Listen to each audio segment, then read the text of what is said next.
tonight and helping us spread the word on recovery is possible and help us to help trade discrimination for dignity. The folks who did, the consortium of substance use did a lot of work on assessing our county, and this is one area that we need to work better in, is to get stories out there. In my opinion, it's everybody's story who's impacted by substance use. It doesn't have to be the people who are living it like me and the others that you'll hear tonight. It's everybody who's impacted. I want to thank you all from the bottom of my heart for coming out here. This has been so awesome to see.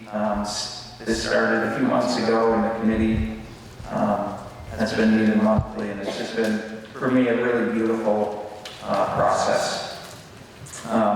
Before I talk about why the stories are so important for y'all to hear, I just want to thank a few people who made it possible for this to take place. First, I want to thank the storytellers, JR, Darlene, Vanessa, Sarah, and Sarah. Thank you very much.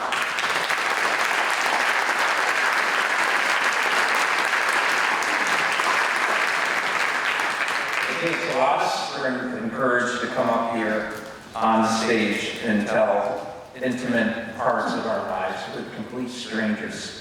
So I thank you again. I want to thank the Beautiful Journey Committee, Susie, Brian, Don, Cecil, Bobby Joe, Sarah, Vanessa, Justin, and Ella. This wouldn't have been possible without you all as well.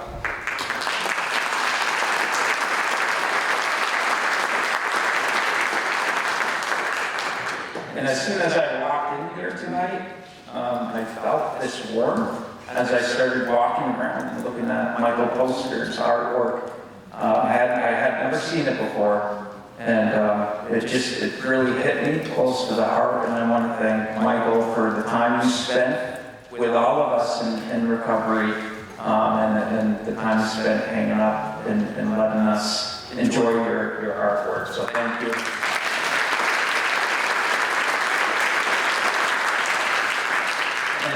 And Jordan is not here tonight, but as we all were getting settled, her work up here, Jordan Farrick, am I pronouncing it right?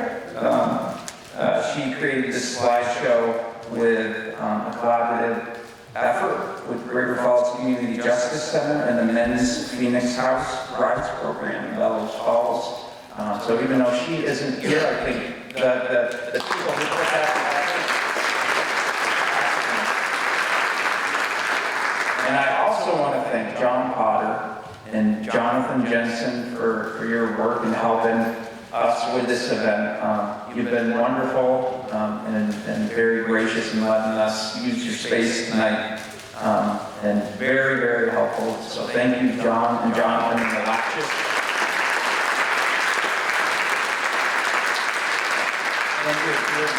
And also your willingness to take action to help our community get through some pretty difficult times. And lastly, I want to thank our sponsors, Bill Warner and Ruth Wilmot, and the Hotel Pharmacy. Bill and Ruth, your commitment to serving Brattleboro over the past years has been, for me, life-changing, and I know you've been helping others, so thank you very much. This wouldn't have been possible without your help.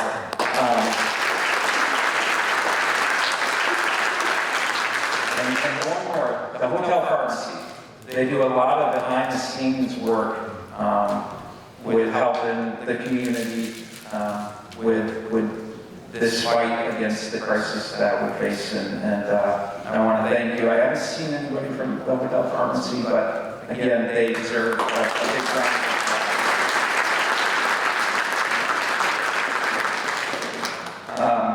This is the hardest part of my introduction.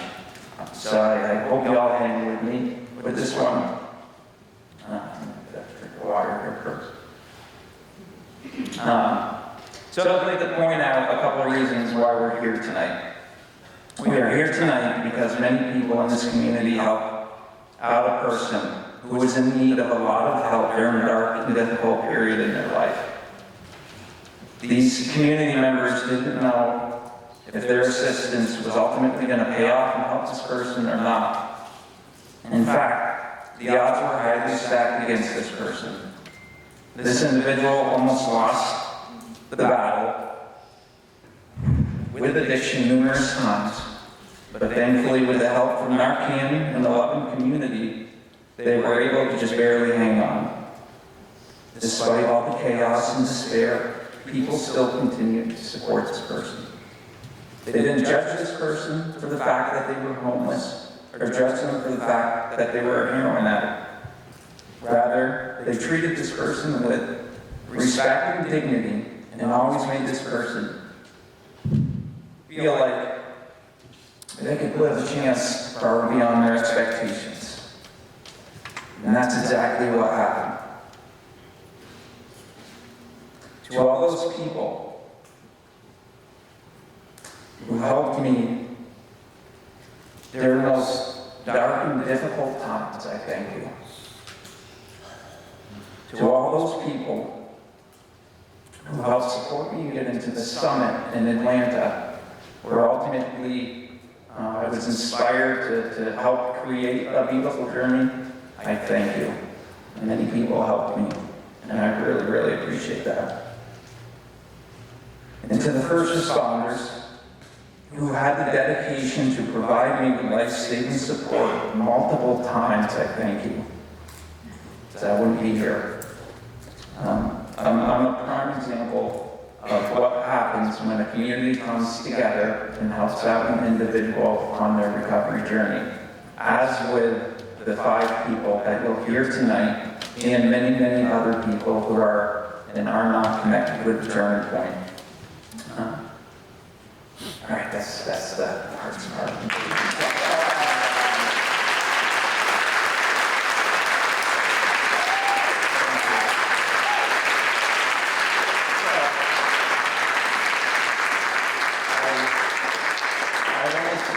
Thank you all very much. I wanted to look up the word beautiful in a definition. And beautiful means pleases the senses or mind aesthetically. So then I had to look up what aesthetically meant. And then in a way that gives pleasure through beauty.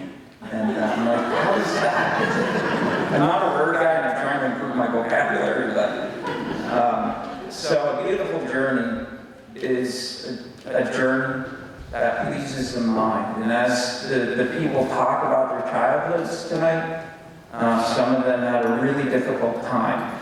But how they were able to pick up their life after substance use and find recovery is really a beautiful thing. And I think that's why we came up with the name of Beautiful Journey. We tend to see on a daily basis, what it does, and we tend not to see the recovery side of it. So A Beautiful Journey is a series of storytelling events showcasing people who live with or are impacted by substance use disorder. The Turning Point Windham County has created a storyboard full of people who are impacted by substance use disorder and willing to share their story.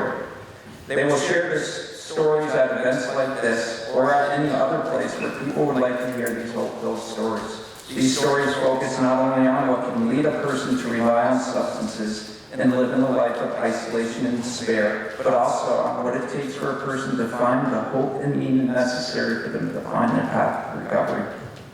For this event, each storyteller was paired with a story coach, a person from the community to help the storyteller craft their story. These pairs work together to ensure that the story captures the true essence of what the storyteller is trying to communicate. The result is a finely crafted piece that the storyteller can be proud of and feel comfortable to share with you tonight. Why are we telling stories? Stories of substance use in recovery. Let me say that over. Rewind. Cecil, make sure you clip that part out. Why are telling and hearing these stories of substance use and recovery so important? For starters, what it does for the storyteller is it gives them a chance to be heard. Most of these people you'll hear tonight haven't told their story or even been in front of a large audience or up here on stage. This is true with many people who live with substance use disorder. We can experience such awful things in our childhood and then experience the traumas of active use. Usually there's no place along the way through these experiences where we provided us space to speak and to be fully heard by community members. Not being fully heard only contributes to the loneliness and isolation we are already feeling. With being fully heard, it provides space for our experiences and overall stories to be validated, which can be very powerful for the person, not to mention it brings more meaning into their life, which can be life-changing. For people who hear these stories, it gives them a clear picture of why the person is where they are in their life and why they are doing what they're doing.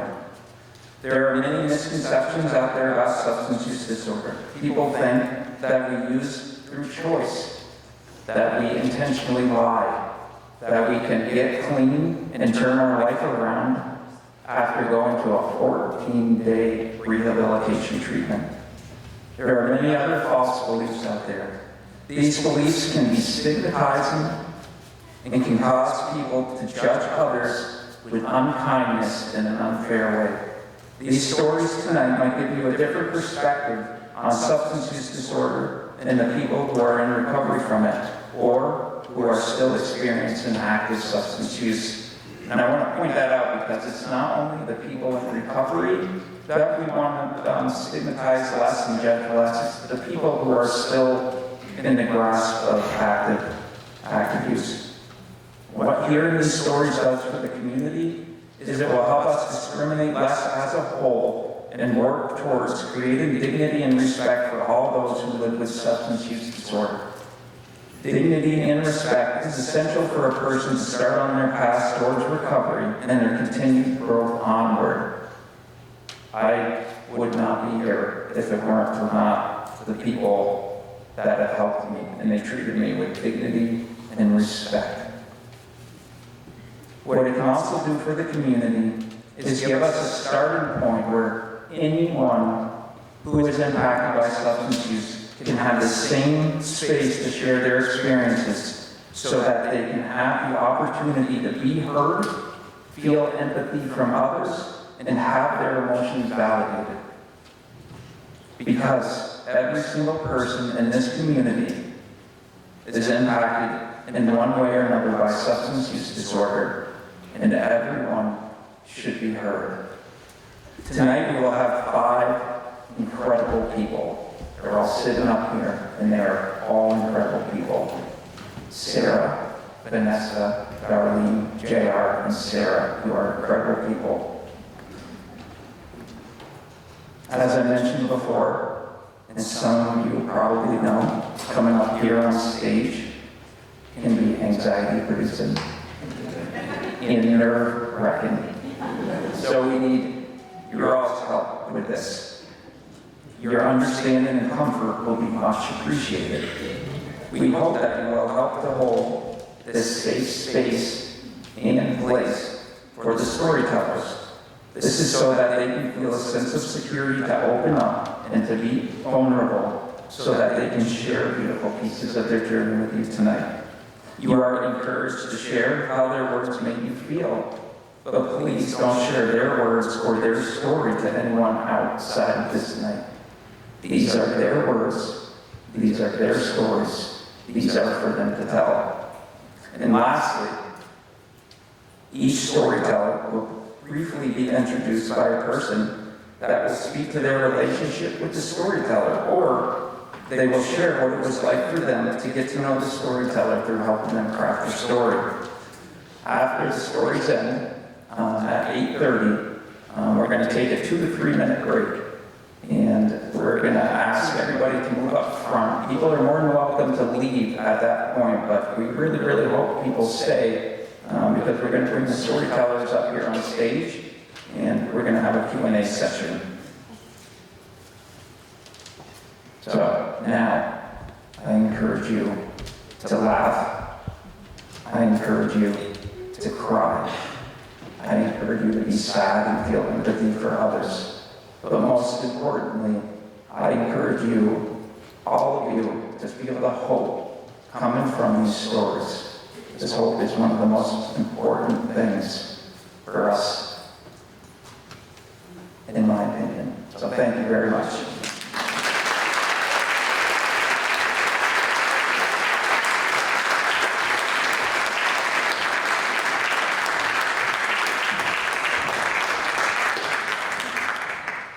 Hello, everybody. My name is brainchild.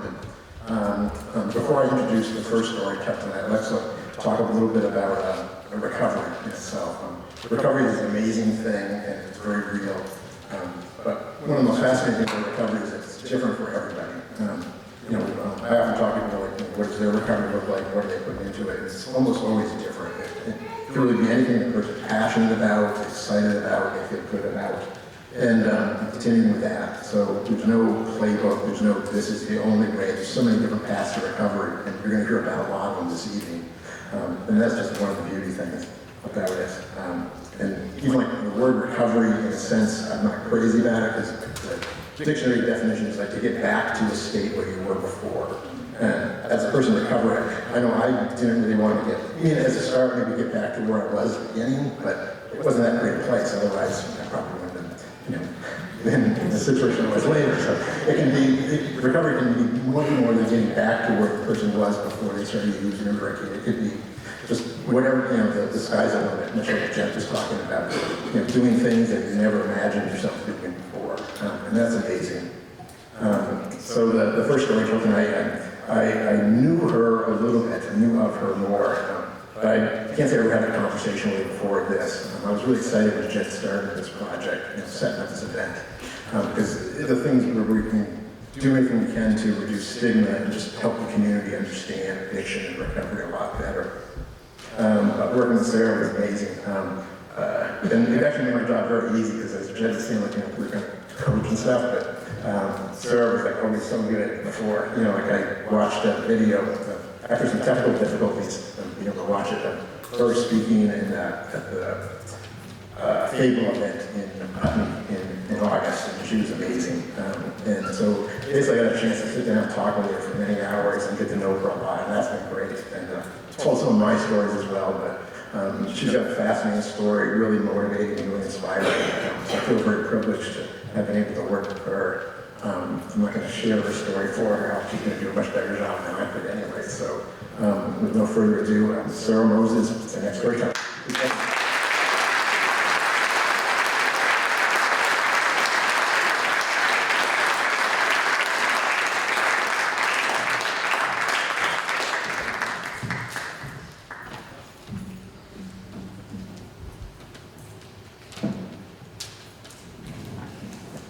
Well, thank you for that wonderful introduction, Brian.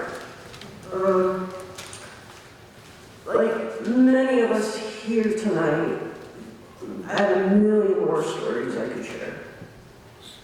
But there's only one story of recovery I have to share with you folks tonight. And that's the most important story. My story begins in a February snowstorm here in southern Vermont on the other side of the mountain in Bennington. And I arrived in this world 7 weeks early to two very salt of the earth people. And unfortunately, they too were battling their own demons. I witnessed my mother battle addiction most of my young childhood. And no matter how much my father supported her and loved her, they just couldn't keep it together. So, with their relationship disintegrating, they decided to divorce. And I remember the night my father said that the divorce papers were signed. I was about 5 years old at the time. And I just looked at him and was like, well, but Dad, who's going to chop the firewood for the wood stove to keep the house warm? Like, at 5 years old, that was my biggest concern. And I really didn't know what that meant, like what the divorce meant, the plans for me were going to be. But fortunately, my mother's parents, who were two absolutely amazing and loving people, decided to take me in. And by the age of 7, they legally took custody. And I remember my father telling me years later it was the hardest decision he had ever made to sign over his parental rights. As much as it broke his heart, he also knew that it was the best decision for me. He didn't want me to travel the same path as my mother, and neither did my grandparents. I mean, they supported me throughout school, all the athletics I played. They were at every practice, every school function, every game. I mean, they were there for my varsity letter. They were there for senior night, graduation. I mean, I couldn't have asked really, honestly and truly for a better child. They were my parents, they just weren't my grandparents. And every once in a while I'd come up, you don't want to end up like your mother. Meaning, stay away from drugs, have a path laid out before you. Basically be the good kid. And I was following that path. And I'm a prime example that addiction does not discriminate. I mean, I was a straight A student at Mount Anthony National Honor Society, varsity athletics, went right to college after high school. But somehow I still ended up experimenting, even though I knew everything that was at stake. I knew what that experimentation with drugs could potentially lead to. But like a lot of people, I said to myself, I can handle it. I'm smarter than that. And, no, I wasn't. I'm just as vulnerable as the next person. So, after my sophomore year at Wagner College in Staten Island, New York, I left. And that's when my experimentation really took off. At that point, I started doing what I consider to be hard drugs. Started getting pain pills, cocaine, and just really losing focus of what my plans were. And also right around this time, I'm in my early mid-20s, I started having health problems too from an old soccer injury. So, throughout numerous tests and seeing specialists, nobody could figure out really what was going on. So, I began self-medicating even more. But that self-medicating put me in a lot of very vulnerable positions, including some very dangerous relationships. And these relationships ended up turning violent too. And at this point, the addiction had its full grip on me, and I didn't know how to get out of it. I was too ashamed to ask for help, and at this point, I didn't think anybody would help me because I wasn't worthy of their help. At this point, I had been mentally abused daily, black eyes, broken arm, and I was just so ashamed of myself, I didn't know what to do. And at this point, my grandfather had passed, my grandmother was now 80 years old, and I was a primary caregiver. What kind of granddaughter am I to put my grandmother in that kind of position? And I couldn't forgive myself for that. So eventually, I came to the conclusion something has to be done. I can't live like this anymore. So since was my grandmother's primary caregiver, I couldn't really go into inpatient treatment. My abuser at the time told me if I did, he'd make sure my dogs were euthanized. I wouldn't have a home to come back to, et cetera, et cetera, et cetera. Basically, all the threats imaginable. So I decided to start the methadone program over here in Brattleboro. And I made the trip every day over the mountain in numerous storms and bad weather, suspended license, and gradually started to get a footing. He ended up getting arrested, going to jail, got him out of my life. He said, all right, I got this, I can get back on my feet.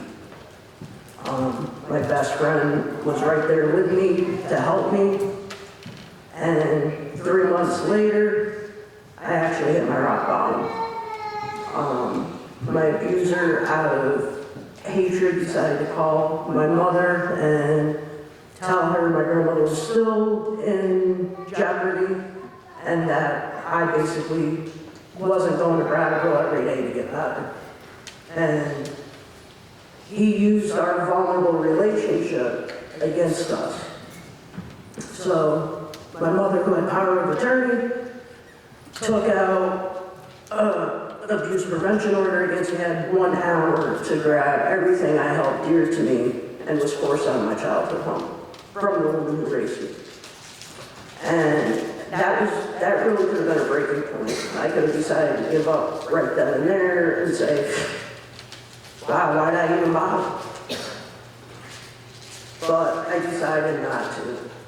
And I ended up grabbing my dogs, a couple bags of clothes. My best friend joined me. We couch surfed for a while and then made our way back over to the mountain to Brattleboro. And that was 3 years ago, June 1st, 2016. And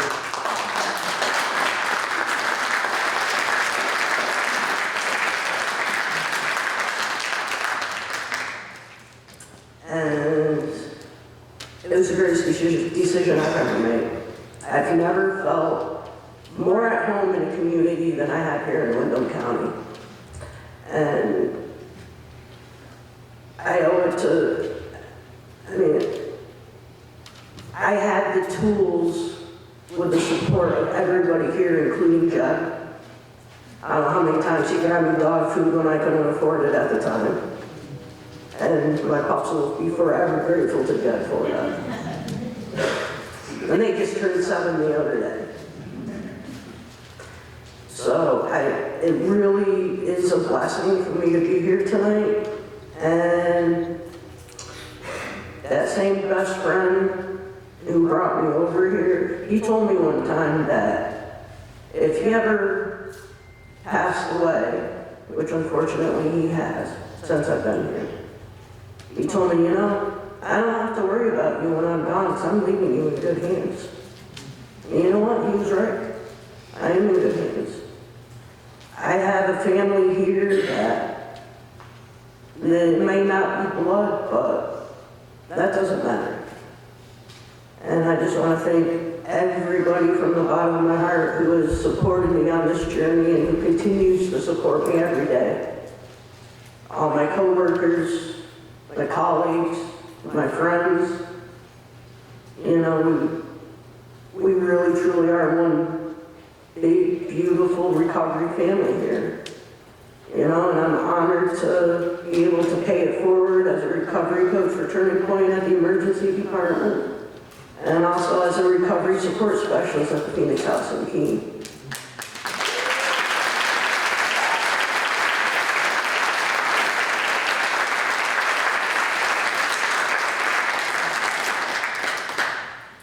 And I look forward to what the future holds, because recreating myself has been a very blessed journey, and I'm having so much fun doing it. And every day, people ask me, well, what's it like? It's like being a kid on Christmas morning every day.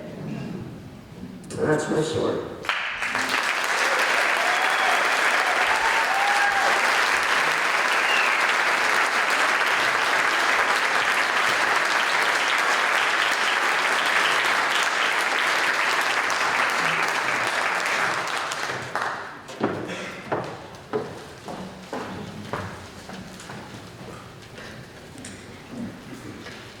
I could not be more honored to introduce the woman that you are about to hear from. I've known her over the course of several years, but much more closely over the last year that she's been a part of the Great River Terrace neighborhood where I coordinate supportive services through Windham Windsor Housing Trust. A year ago, Darlene came before us, pretty quiet and reserved, still reeling from all that she had endured. Since then, I've had the unique gift of watching Darlene come alive, a determined flower, pushing through a crack in the concrete. She just doesn't give up. Darlene is a true leader. In the over 30-year history of the Housing Trust, she is the first board representative to be nominated directly from the floor of the annual meeting, with her neighbors standing proudly behind her.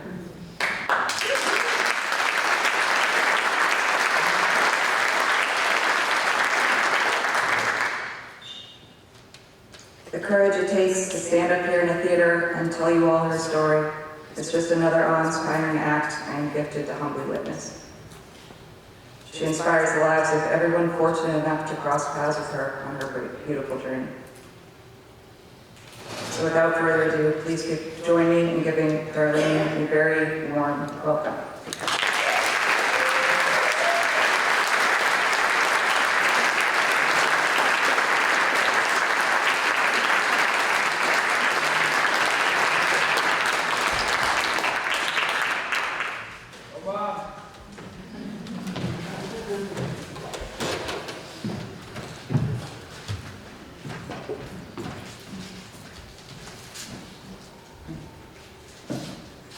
Bear with me, I'm short. Thank you, Emma, for that introduction. It means the world to me. Okay. Hello, my name is Darlene Derby. I'm 47 years old. I want to tell you a little something about myself and what got me addicted to drugs and alcohol. I was struggling with addiction and homelessness for about 16 years. But now I have housing and I'm in recovery. Let's start off with some information about me. When I was 8 years old, when I had a traumatic adventure that has impacted me for life. My sisters and I went to a town pool to go swimming. We were playing a game called Marco Polo. Have you ever heard of it? Now, mind you, if you will, my sisters and I had taken swimming lessons in past, but we were so young and little, they made us swim in the 3 to 4 feet of water. Well, when you play Marco Polo, you have to swim underwater, and it was my turn to be the one to go under and try to find my sisters without looking. So I did that. Sorry. I went to stand up and yell Marco. But I wasn't there where I was supposed to be. And when I tried touching the bottom of the pool with my feet, I couldn't because I swam into 10 feet of water. I thought my sisters could see me and hear me, so I yelled and waved my hands. The more I yelled, the more I swallowed, and the further I went down. At that time, I didn't notice, but all the lifeguards went on break. There were 4 of them. As you can understand, I was scared for my life. It was only from a miracle that they saw me. When this guy jumped off the diving board and hit me, that's when they saw I was drowning. They called 911 and tried to give me CPR because I wasn't breathing at all. Kept pushing me down on my chest and breathing in my mouth. They brought me back and then I died again on the way to the hospital, and then again at the hospital. I saw my grandmother, but had passed away years ago. She said, "Go back, honey, it's not your time." So I guess I listened because here I am to tell my story. I made the newspaper and got all kinds of free stuff. Like free ice cream for life at Dairy Joy, free movie tickets for life at Fall Cinema, and free groceries from the supermarket for my family. Does it sound like they were trying to cover something up? Then a few years went by and I found out that my parents could have sued the town for negligence and child abuse, and they chose not to. So I guess I rebelled against them. I felt unwanted and unloved. I started sneaking out all hours of the night, running away and partying, doing drugs and drinking. I was 11 years old and kept getting brought home with the police, so my parents put me in foster care. This was very traumatic for me and contributed to my feeling unwanted and unloved. I bounced from foster home to foster home. Now I'm 17 and I have fallen in love with my high school sweetheart. My parents hated him and so did the foster parents. Then I got pregnant for my first child. The state said you're not 18 yet, so here's the deal. You either get married or we take your baby. I said, pardon my French, but I said, fuck no. You're not taking my baby. So we got married. I had 2 other babies with him. Then he decided to cheat on me and leave me. He said, I'm going to take the kids till you get settled. He never gave them back to me. Well, some more years went by. I had another baby, lost that one to the dad also. So I started using because I was severely depressed. Then a couple more years went by and I got pregnant again. I stopped using. I lost that one to the dad also, so I started using again. Then a few more years went by and I got pregnant again. I stopped using again. This time I asked my uncle to take her till I got help, because mind you, I'm using and drinking in between each pregnancy and relationship. He said, of course I will. So he did, and he adopted her. So I started using again, because I didn't want that empty feeling and depression all over again. This time though, I couldn't quit. I started using heavier drugs and liking them. If it's healthier, I've tried it, I've used it, and I've loved it. I couldn't work or take care of my kids. Then things changed when I met my second husband and fell deeply in love with him. He helped me get sober. So I started having visits with my kids. He got sick and passed away less than 3 months after we got married. Sorry. I was so lonely and depressed and angry. So of course I started using again. This time I started using needles and heroin along with crack cocaine. The kids started having kids of their own. They wouldn't let me be around them or the babies because I was using. All they ever wanted was to get to know my kids and my grandbabies. When I got an apartment, I was letting a drug dealer stay with me. He was giving me free drugs to stay there. My place got raided by tons of cops, which was very scary. I went to jail for 6 months in York Prison in Connecticut. It was scary because I've never been to jail. I got out and found out I had a warrant, so I went back for another 6 months in Burlington, Vermont, which was also scary.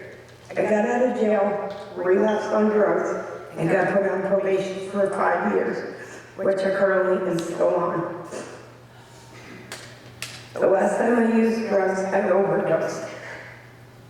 I was homeless again at this point, on the streets of Brattleboro and panhandling. A site the community has been talking a lot about lately without understanding people's stories. I overdosed June 1st, 2017. It was very scary. I was hurt and depressed while I was out. I saw my grandbaby standing over my casket. I said, God, if you let me survive this, I promise I'll never touch drugs again. So I reached out to the Brattleboro retreat. I asked for help and they set me up with an intake. I was able to get on Suboxone. It started on 28 milligrams of Suboxone and went to meetings at the retreat as part of my recovery. I also attend a meeting every Thursday at Great River Terrace with Jedediah Popp, Josh from HCRS, and Paul McGann. I was able to take her down to 8 milligrams of Suboxone with a lot of hard work and persistence, which I'm still on today. Because I was doing so well, I was able to transfer to my regular doctor. They started me at 1 week, then went to every 2 weeks. I was doing so well that now I'm only going once a month. I'm almost 2 years older.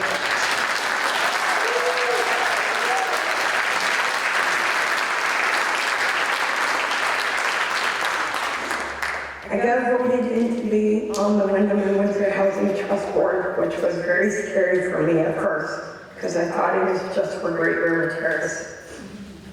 And then I found out it's for all of Windham and Windsor Housing Trust. I've had a lot of stuff I've had to learn, but I'm doing it. And I'm having fun learning about it and new people and new things. I also just got certified to be a recovery coach.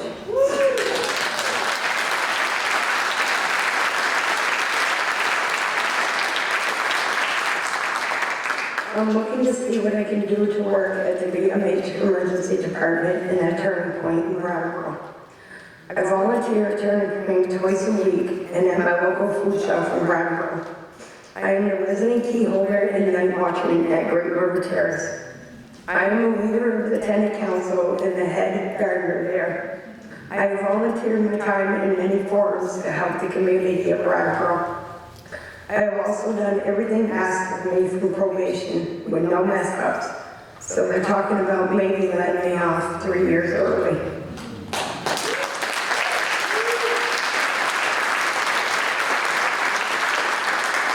I see my kids all of the time now, also my grandbabies. I have hated them with another one on the way. Sorry, guys.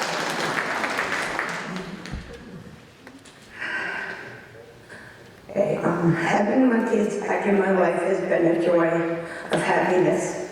It feels good to be loved again. I finally feel like I'm home again. I'm so excited and happy to tell you all the people that have helped me along my journey of recovery. The biggest supporter I have and love is my sister, Billy Jo Cross.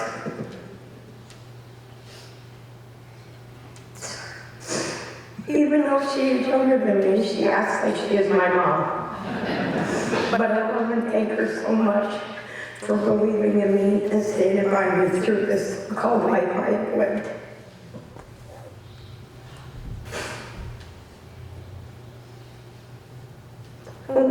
Thank Ginger at Windham and Windsor Housing Trust for giving me a roof over my head. It's been a long time since I've had a place to live. I also want to thank Jedediah Popp from HCRS for doing meetings with me for recovery.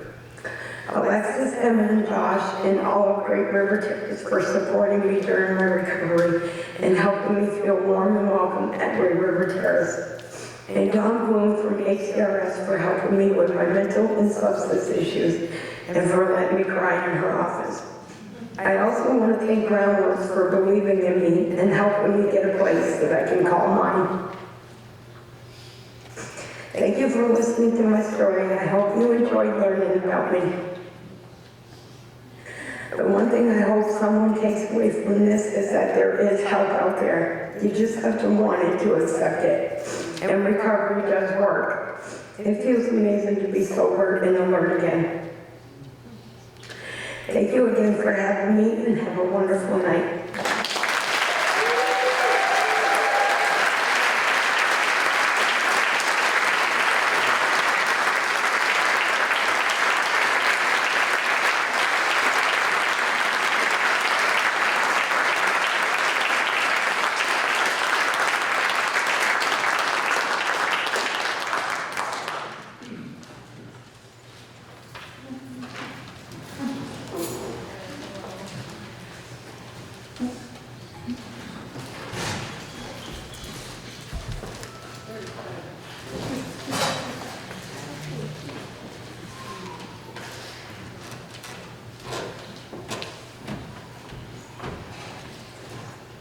Hi there, my name is Deb Wickus, and I get to introduce the next storyteller.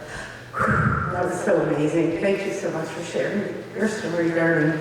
I get the honor of introducing my co-dreamer, Sarah Chard. We work with families up in the Bellows Falls area, and I've known her for some time now, and we run a group called Family Addiction and Recovery. And I just can't tell you how much I've learned from Sarah, and she is tenacious. This woman is getting things done. You can't slow her down. You can't stop her. She's so in there with all the families that we're hoping and helping to find their own journeys of recovery. And Sarah, it's a pleasure to work with you. You teach me so much. Come on up here.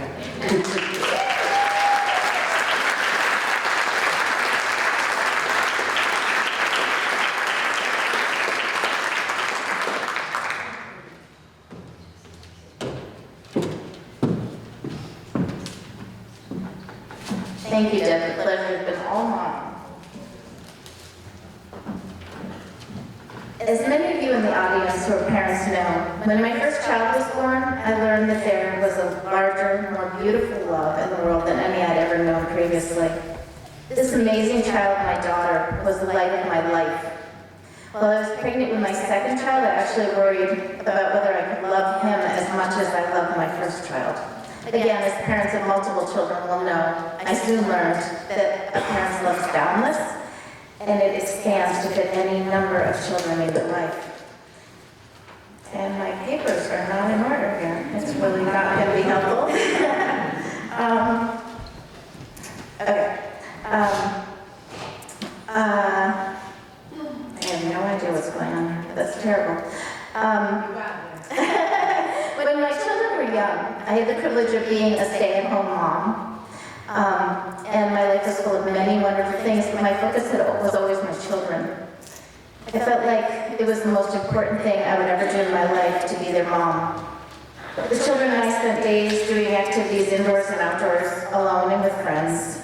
I read to them every day and eventually knew their favorites by heart. When my oldest started preschool at the neighborhood schoolhouse, I became active at her school and eventually served 10 years on the board of directors there. I drove on all my kids' field trips, to their sporting events, and I don't think I ever missed any event they had unless there was more than one of them having an event at one time. My kids were on the right track. They were smart, athletic, compassionate, everything I hoped they would be. We owned a home in Brattleboro, in the center of town, and it became the place that kids liked to hang out. When my youngest was in 5th grade, I decided to go back to work. I was incredibly lucky to find a job at the Brattleboro Union High School, Brattleboro Area Middle School, and Windham Regional Career Center in the health office. My oldest attended that school, and my middle child had just started the middle school there. I was still very involved in their schools, but this time from the inside out.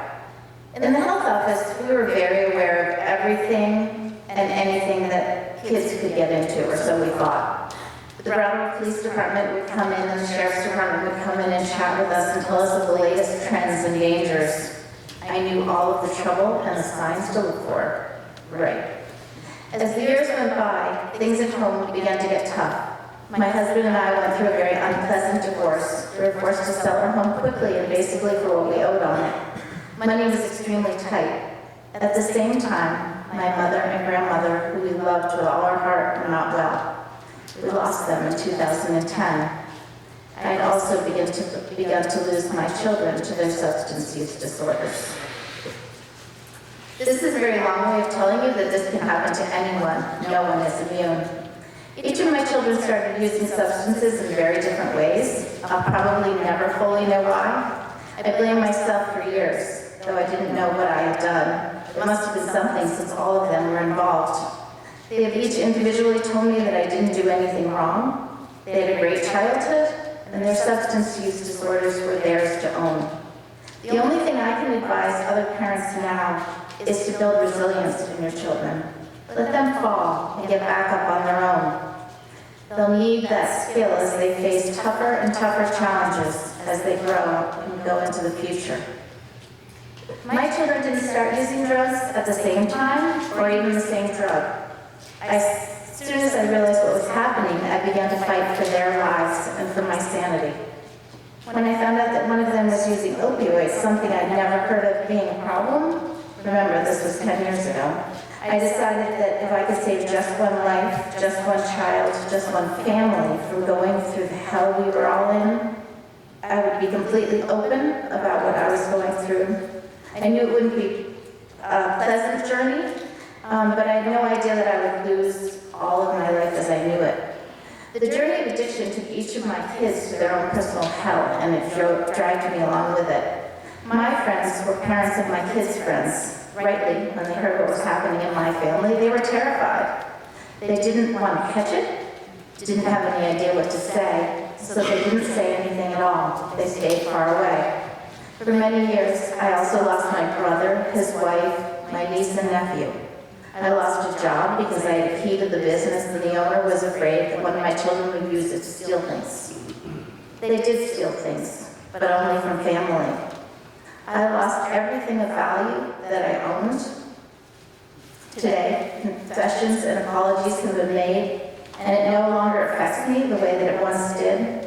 In fact, it's much harder on my children than it is on me because they carry the guilt and the shame of those times. And as much as I try to do to alleviate that, I'm unable to do so.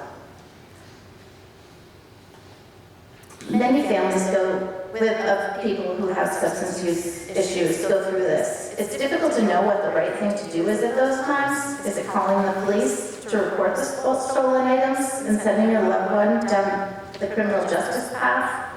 Or do you face it on your own? I've done both.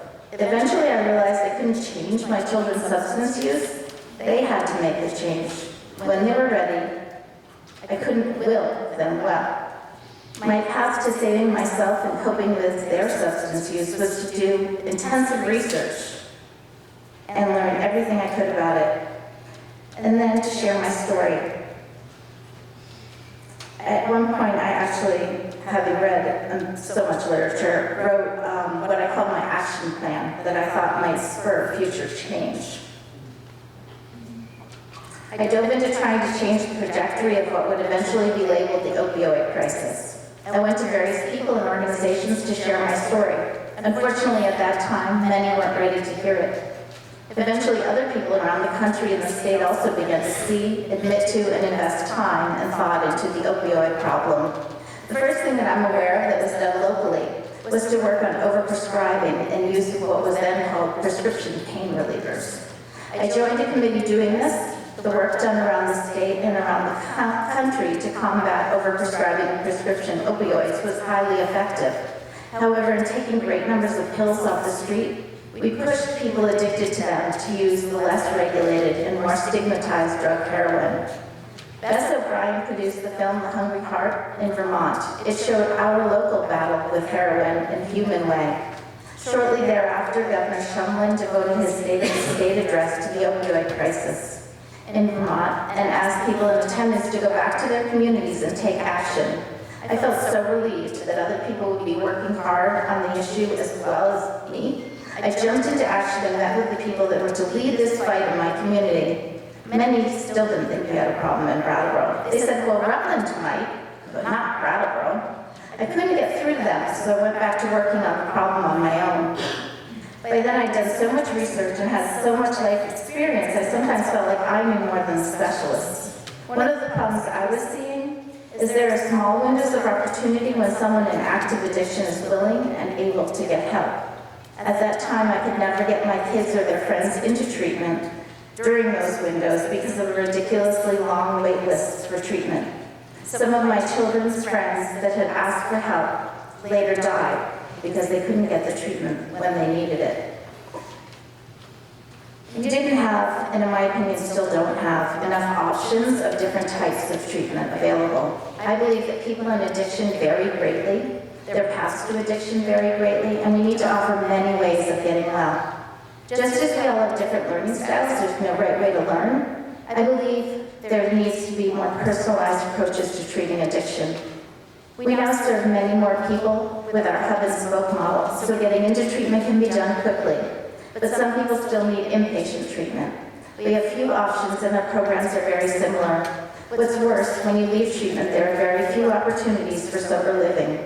Many of those living with substance use disorders and mental health issues end up in jail. I thought that might have been safer, but no, there are drugs there too, and so many dangers I wouldn't let my mind see. All three of my children at different times have spent time in jail because of their use. They all came home wanting to live differently. Only one was able to do that consistently. He had spent a great deal of his time in jail, staying away from all of the things that could get him into trouble, reading and becoming the man he is today. My other two children have periods where they're in recovery and then brief slips back into using. Currently, I'm happy to report that all of my children are in recovery. There's absolutely no way to explain.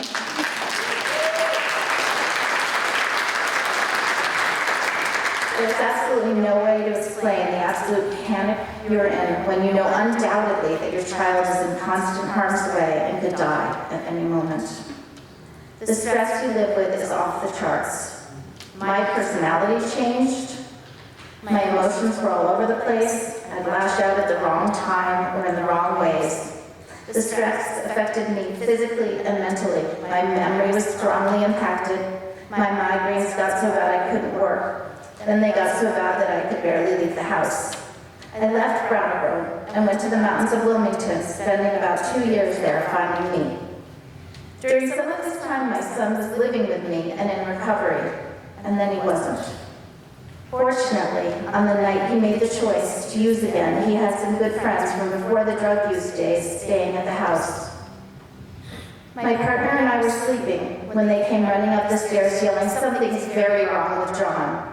We ran down the stairs as they told us they had heard banging and gone into his room to find him having seizures.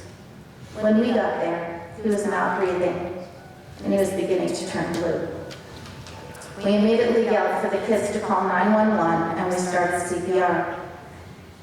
I'd been trying to get Narcan, but at the time it was only available one place on one morning a week, and I didn't have it when I needed it. We did CPR for nearly 20 minutes.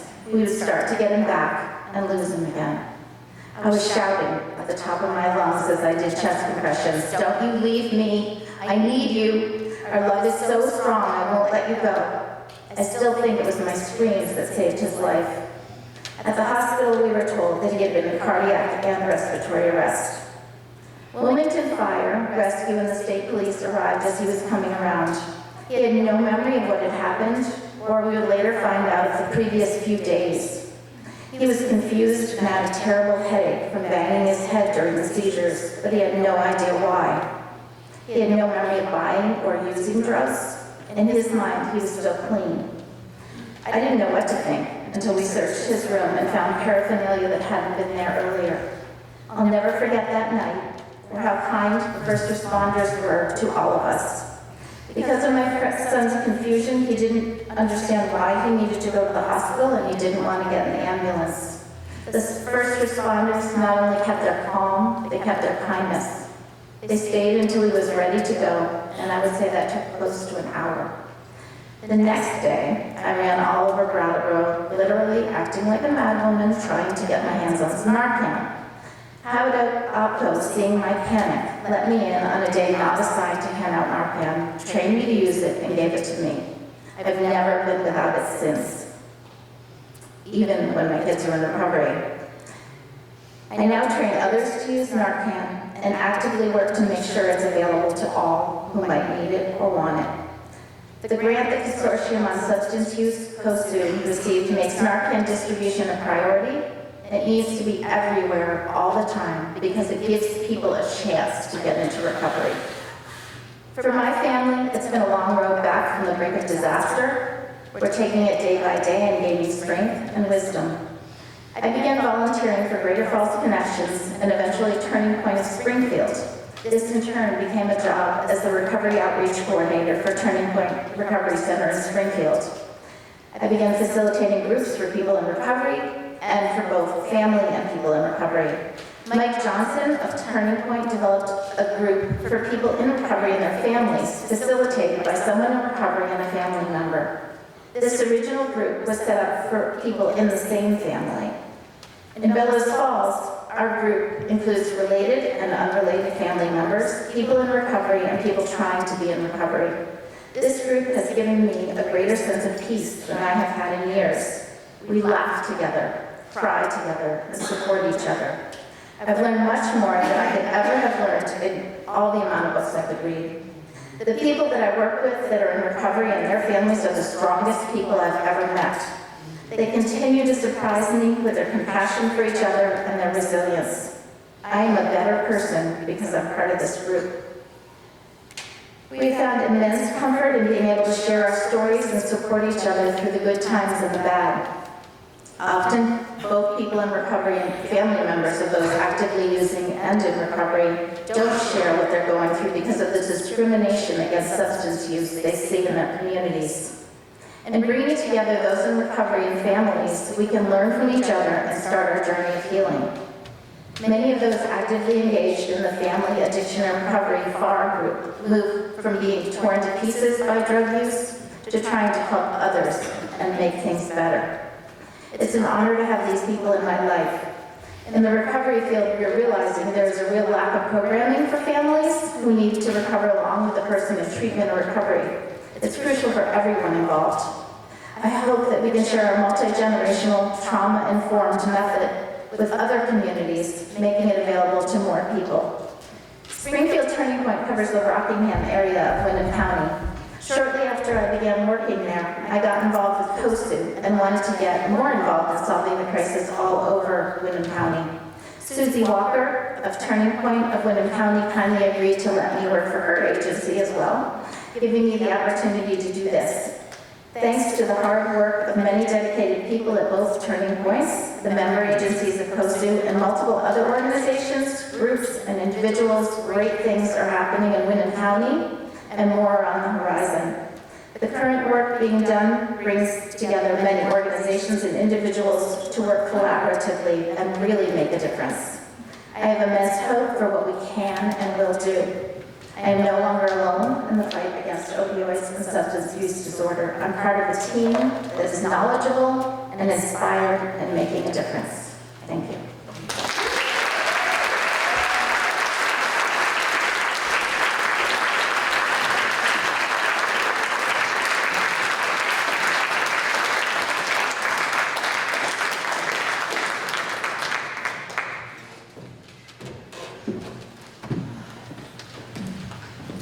Patricia Brownlee, and I'm here to introduce Vanessa Santana.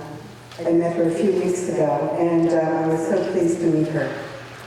She was working so hard on her story, and as we discussed her story and talked about her life, I learned some things about her. She is really compassionate and has a lot of empathy for those who are looking for recovery. She's really very committed to her own recovery.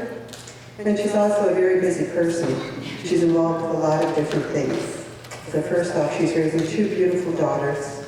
She volunteers as a peer recovery coach at Turning Point as well as at the hospital in the emergency department.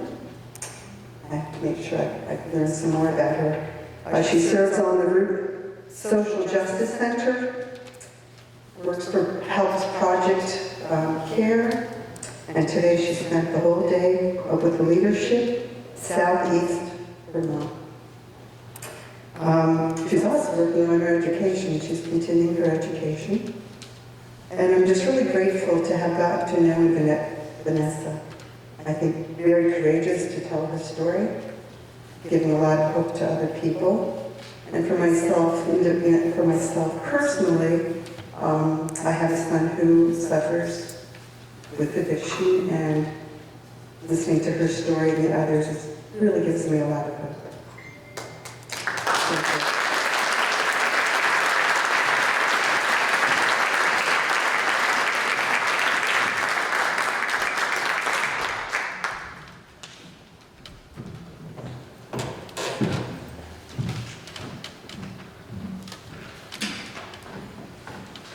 All right, good evening. My name is Vanessa. I'm in recovery from drugs and alcohol. I'm grateful to be asked to come and share. I started separating myself from why it was a good idea to speak. You know, the lies that I like to tell myself that are not true. Self-centered fear and anxiety kicks in, and what I had to share wasn't going to be of value to anyone. That's how my disease shows up today, the obsessive thinking, right? I no longer have cravings or desire to use, but my disease remains present in ways that are sneaky, convincing, and attractive. And it sounds in a voice that sounds just like me, right? So I wanted to share about the nature of the disease that I live with, how it showed up for me, what it took away, and what it's like now in recovery. Growing up, I lived in a really tough environment. My family has a history of generational oppression, so growing up, it became a normal way of life for me. I never knew my dad. My mother was a single mother raising 7 kids. My mother also has the disease of addiction.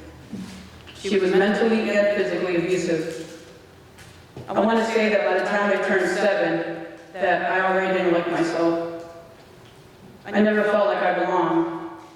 I didn't understand how my mother didn't love me. The idea that if my own mother didn't love me, that no one would, right? By the time I was 12, I had been sneaking around with a friend, experimenting with pot and alcohol. I liked the way they made me feel, and it took me away from me. They helped me escape reality. The feeling of not belonging, good enough, or love. Shortly after this, I ended up being sexually touched by someone in my immediate family, and I went to tell my mom, and she didn't believe me. And again, you know, those feelings came back of her not loving me. I really needed my mother at this time, and she wasn't there. As a result of this, I ran away, and to make a long story short, I ended up in foster care. And after that, I didn't feel like I belonged in some of those foster homes, so I'd go in one door and sneak out the back. Because they weren't my family. This continued for most of my teen years. I ended up, you know, in places that I never thought I would be. I found myself doing drugs that I never thought I would do. I slept in park benches. I bounced around a lot. I tried to finish school, but skipping school and following the kids that were using and getting into trouble seemed to interest me more. Now, I don't know why that is, but somehow that something or someone will help me feel different. Normal, because I always felt different. I didn't seem to care. By the time I was 19, I was really drunk at a party, and a friend had given me a line of cocaine. And I liked the way it made me feel because I could drink and stay awake all night. They sort of went hand in hand. And eventually, I couldn't do one without the other. As the years progressed, so did my addiction. I thought I had total control of my life and situations as long as I was high. When I was high, when I wasn't high, when nothing else made sense. When in reality, you know, I was just self-destructive. And I landed what I thought was my dream job at a bar. And the cycle just continued during this time of my life. You know, I was just existing. I became antisocial, I had no future goals, and I know now that my dreams were shattered from the start. By the time I had turned 28, I had my first daughter, and 11 months after that, I was pregnant with my other daughter, and I had to get a C-section for her because she was breached. The doctor had sent me home with a bottle of opioid pain medicine, and 2 weeks later, when my script ran out, I called him for more. I remembered the rush he gave me and a sense of peace that nothing else can ever make me feel. I called my doctor for more. I was hooked after those ran out. I started to feel sick, like I had the flu, you know, but 10 times worse. And what I didn't know is what I was experiencing was withdrawals. I hated to feel like that, but I wanted more too. I started doctor shopping, and then eventually I started looking for them on the street to constantly obsess about how I was going to get more. They were so expensive that eventually it got to a point where I was finding things just so that I didn't have to feel sick. it eventually got so bad that I started owing people money and getting advancements on my paycheck, and paying my bills didn't seem as important as getting high. Actually, nothing seemed to be as important as getting high. My relationships, my appearances didn't matter, my life, the consequences, none of that ever mattered. My disease progressed, my life was completely unmanageable, and I didn't know how to stop. I knew I wanted to give my daughters everything I never had. I just didn't know how. My disease didn't allow me to make good choices in my life, and me and my ex were not healthy for each other. And I think we tried to make it work for our daughters, but I needed to leave them because we were both too toxic for each other. Sorry here. I moved to Vermont in 2014 to get a fresh start, and I want to say in 3 months, my disease started talking to me. I was already looking to get high, and I traveled back and forth to the state of Mass to continue moving all my things. One day I was heading south after several days of not sleeping, and I had gotten pulled over for speeding. My daughters were in the back seat, and a person who I thought was my friend at the time. I was asked to get out of the car, and I immediately got put in the back seat of the state trooper cruiser until a female officer came. And I had about 4 pills in a small baggie. I managed to swallow the pills and plant the empty baggie in the back seat of the trooper cruiser. And not a good idea, right? I was completely oblivious. They ended up finding the empty bag and got me for the powdery substance. And I remember being in total denial because it was an empty bag, right? Me and my daughters were brought back to the state barracks where I had to say goodbye to my daughters while in handcuffs.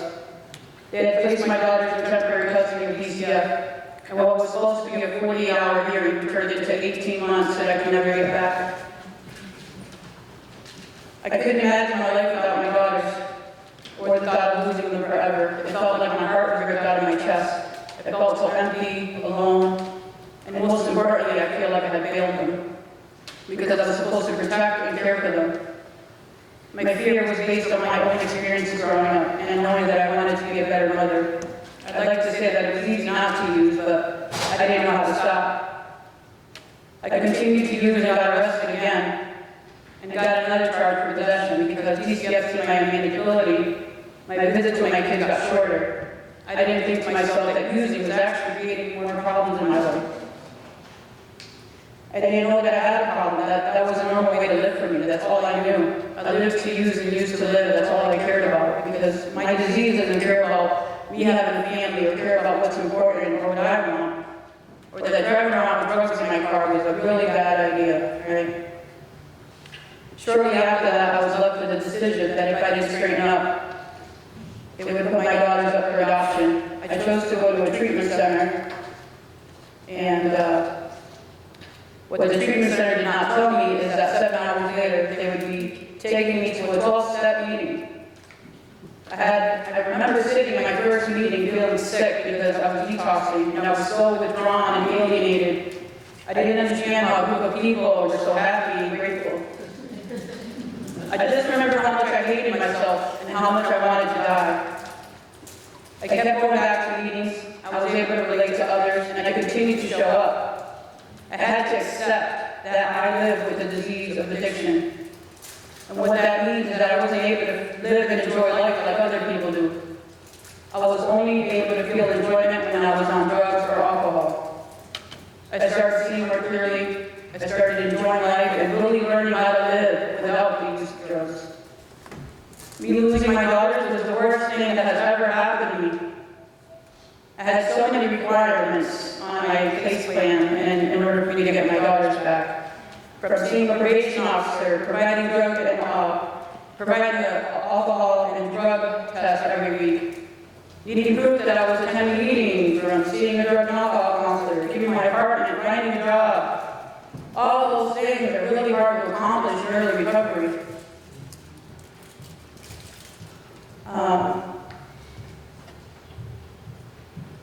And it got to a point where it seemed completely insurmountable, to the point some days I didn't think I was going to manage not to use.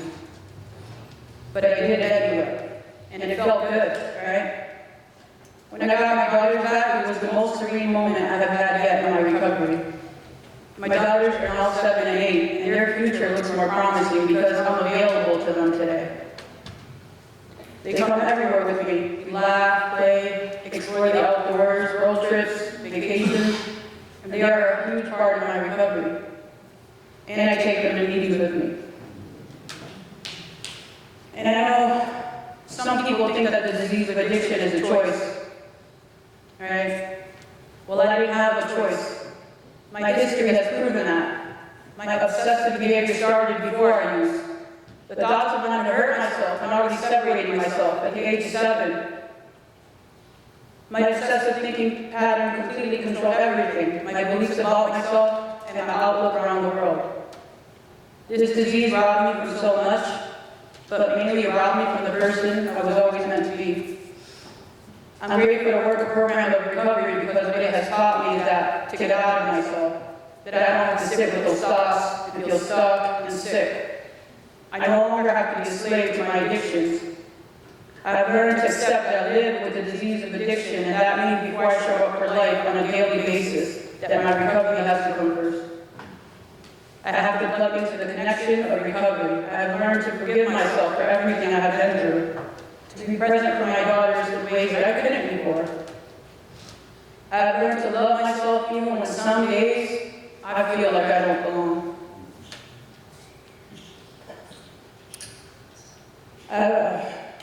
Recovery is never ending work, right? So I didn't just put the drugs down and everything was okay, right? I had to apply a program of recovery into my life. If not, my thoughts take over and one thing would lead to another, and then my diseases takes over. I'm really grateful for the turning point. It has been a huge part of my recovery process. Working side by side with a recovery coach and focusing on small goals really made my recovery journey easier. I found out that I didn't just need to work a 12-step program, that there are many other paths to recovery. What works for me may not work for someone else. And also that everyone's growth looks differently. I went back to school, I began volunteering at Turning Point, and I ended up becoming a recovery coach, and I went back to school.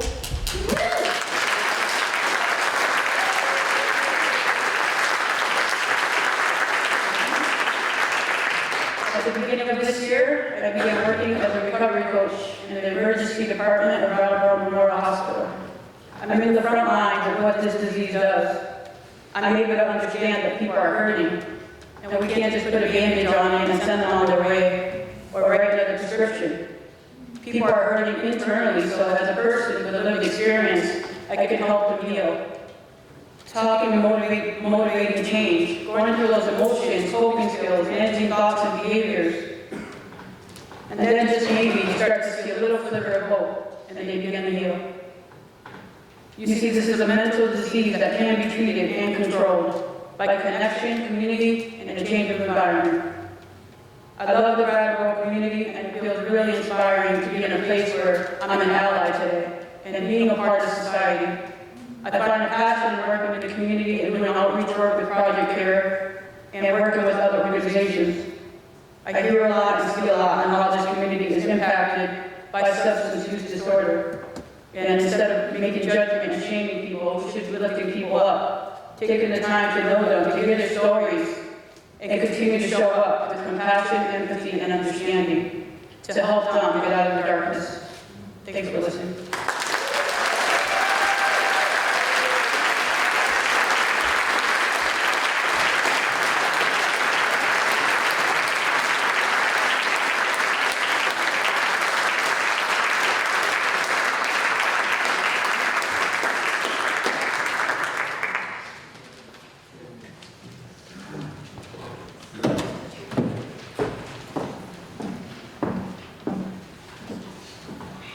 Good evening. My name is Susan Avery. Recovery is work, hard work. Tonight, a beautiful journey can best be described as courageous passage from one place to another. Through the eyes of the inspiring, resilient people who have spoken from their hearts to you, the audience, accept those stories as gifts offered. Hold them safely in the palm of your hands as you travel home this evening. Or, you may not remember all the words. Surely, you will remember how they made you feel. Having been asked to support as a coach for this event, I first met the next and final storyteller 3 weeks ago at Parks Place in Bells Falls, Vermont. We spent nearly an hour sitting on the porch in the sun, talking, learning about each other, and how often difficult circumstances had shaped our individual journeys. I quickly learned the man before me was joyful in his recovery. 2.5 years of sobriety, actively embracing the life he was creating for himself, one day at a time. And now, so that you may also have the opportunity to get to know my new friend, it is my pleasure to introduce J.R. Lane.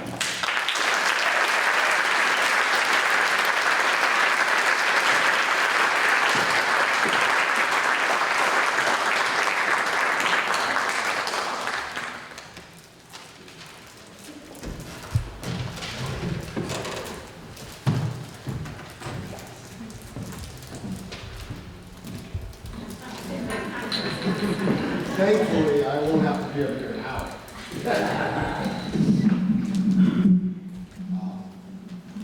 Pretty nervous.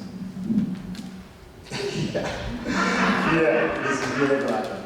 And when I know you're nervous, I tend to pace a little bit. So I'm just going to be like right here, and hopefully say something meaningful. I mean, because what I just heard was just so inspirational and so incredible. The stories that we just listened to, it's hard to believe that anyone can bounce back from this disorder after having it for any length of time. And what we're finding out is that prior to the disorder developing, many of us have lived through incredible trauma. And so given that information, to see the women that were before you moments ago is truly a miracle. It's truly a miracle. Thank you all. I want to kind of focus on what's happening now in our communities because of this disorder, and try to contribute to tearing down the barriers that prevent many of our community members from understanding what's going on with us. Those of us that have this disorder and what it means and what it looks like, right? So just to briefly qualify, I grew up in Sherwood, Connecticut. But for my all practical appearances, I had a very privileged upbringing in a beautiful community, in want of nothing. I'm the 5th of 6 children, the only boy. So I experienced a lot of pampering young in life, right? And everything from the outside looking in, we looked like the most beautiful family you could ever meet. But behind closed doors, other things were happening. And that, created pathways in my brain that just didn't function the same as a person who doesn't have the substance abuse disorder, who doesn't have addiction as part of the adversities in their own life.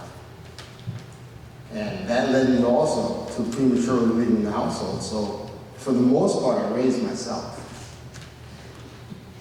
Well, that kind of tells a story, doesn't it? Drugs and alcohol. The first time I experienced alcohol, which is my particular drug of choice, I was 13 years old. And I remember it was with a friend of mine. His parents had gone away. I'd gone to his house after school, I believe it was a Friday, and we broke into his parents' liquor cabinet, and we drank an entire bottle of Midori. It's a miracle I like bananas. Right? Because I got horribly sick, and it was a debacle. And I loved it. I just absolutely fell in love with it, because for the first time in my life I felt empowered. And I felt like that subconscious voice in the back of my head telling me that I was ugly and unwanted and unloved and I wasn't worth a damn went away. It was silenced. And that was like, yes, right? So I go home, and the discord between my father and I just exploded, right? That just exasperated the problem. And really, he was where I had most of the contention with at home. And so he told me, "You're never gonna hang out with that boy again." And I was like, you know, because he introduced me to a drug that was a medicine, man. It gave me life. I felt alive for like the first time. And that was the beginning of the end. Well, at least 35 years. And in that amount of time where I was raising myself, I was a drug addict and alcoholic. Okay? This is a disease. Substance use disorder is a disease, and I guess there are pretty important characteristics that make it such, right? It's fatal. We all know that, right? Just read the paper. It's progressive. And I was 13 at the time. I'm 50 now. 35 years of using and abusing drugs. You can imagine what that took. And in that time of having no guidance and self-loathing that you can tangibly feel, you know,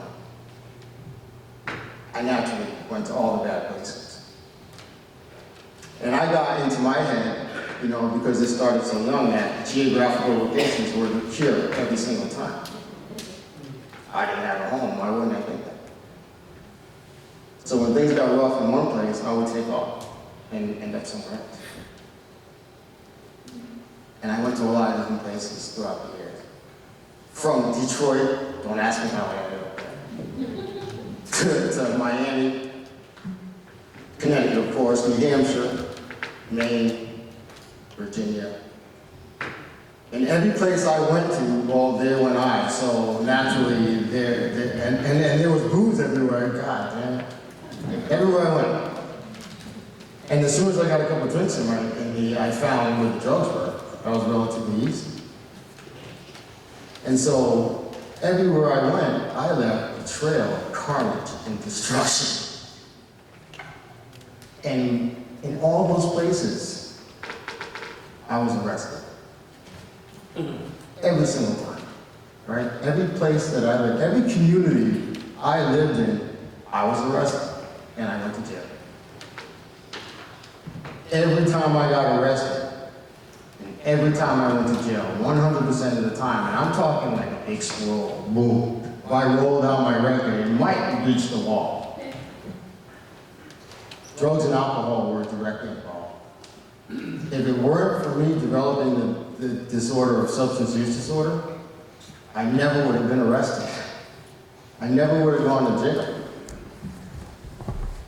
For the last 35 years, I may have, you know, substantially contributed to my community. Who's to say? Right? Well, that's my experience. Here's a silver lining. And I hope that qualifies me, right? You guys are convinced I have substance use disorder? Good. Here's the silver lining. All the trauma and all the emotional pain that I've endured and all the misguidance and all the time, all the years of hating myself, and being lost, and having no community, and not being accepted anywhere, has led to this time where I can help you understand and have empathy for this disease, and it is a disease, right? So that as a community of non-addicted people, you have more understanding of what we're going through so that you can do your part in helping us heal from this. Because this is a community disease now. It's not just my problem. And our loved ones are dying prematurely. Lives are being snuffed out. A third of our population are going to jail. People are living lives way beneath them, in pain, every single day, all day, 24/7, man. This doesn't quit. It doesn't stop. And the only way for us to get a hold of this and to heal our society is for all of us to take responsibility for it, right? Come together as a community, one big extended family. Kind of like, remember back in the day when people thought it took a village to raise a child? Kind of like that, right? Where we have to come together and work together. And let's lose the stigmas. Because this isn't a black thing. This isn't a Dominican thing. This isn't an social thing, economic thing. You know, this is not about demographic. It isn't even about location. This is a national problem. And our community is right there. So it's our responsibility to start there, but we have to spread this. I now live in the community of Bellows Falls, and I started this last journey of sobriety in jail again, Southern State Correctional Facility in Springfield.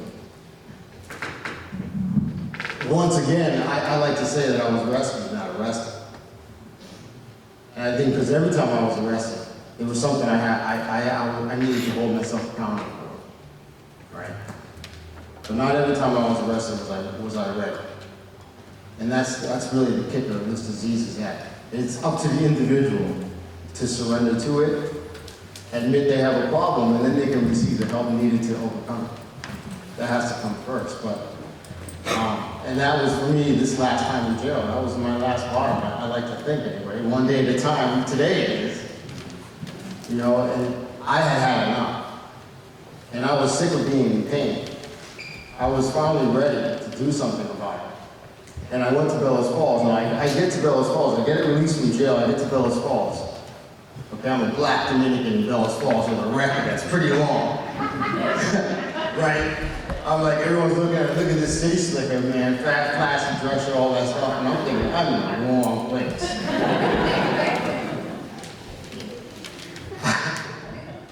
But I get out of job, and I get out of jail, and I'm looking for a job, and I'm having a hard time at first.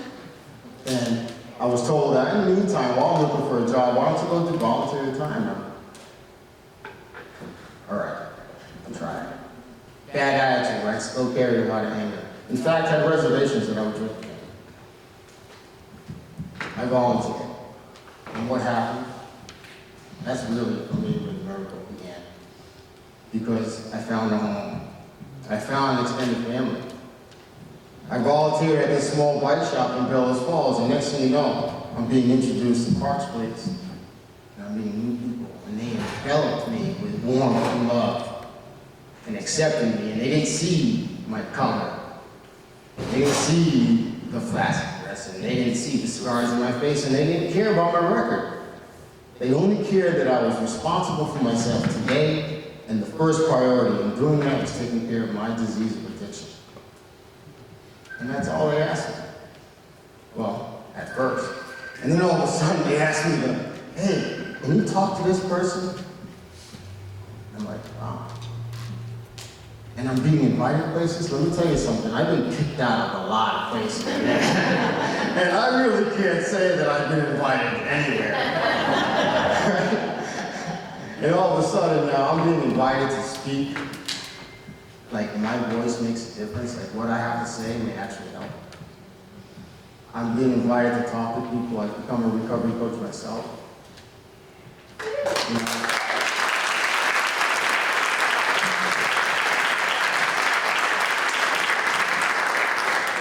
Thank you.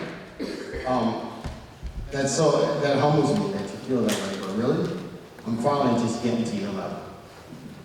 It's taken me a long time, but I'm getting it, you know. And I'm on the board for the CJC. You know, I'm working in programs that are all about restorative justice and welcoming ex-offenders into the community, specifically those with substance abuse disorder. And, you know, I'm respected and I'm welcomed, and I'm leaving instead of a trail of wreckage and carnage.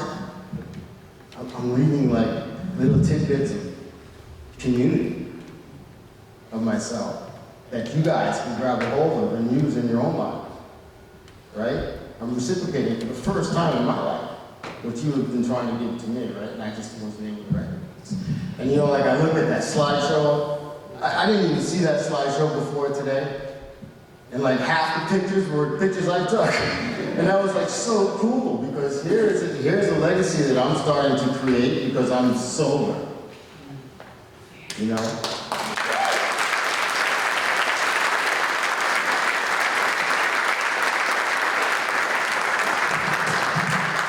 And I'm clean. And I have two wonderful, beautiful sons that will be able to see me as a role model that they deserve. That's really their birthright, right? That was the birthright of all of you. And it's our responsibility as adults that we recognize this and we give our children that chance. And I can finally do that. I can finally do that. And I can finally share and contribute to the community that I live in. And it's my hope that, you know, all of our communities respectively will get on board with this movement because it's so empowering and we spread it as much as we can. Like a cancer.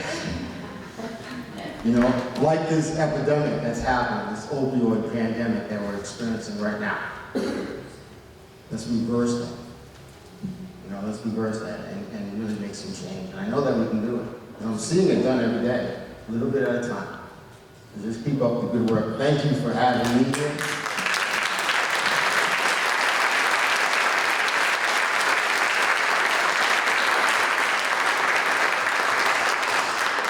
These are my heroes, right here. Seriously. Good night.